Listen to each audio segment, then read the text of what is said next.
What actually happens if you stop eating for 30 days? Day 1.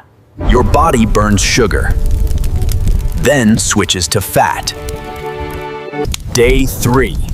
Ketosis. Your brain switches to a completely different fuel. Day 7. Fat is gone. Now your body looks at muscle. Day 15. Your heart slows. Minimum power mode. Day 20. Immune system weakens, but your mind gets clearer. That's the fasting paradox. Day 30. You survived. But recovery takes months. Your body is built to adapt. Follow the channel close. Every week, your body surprises you.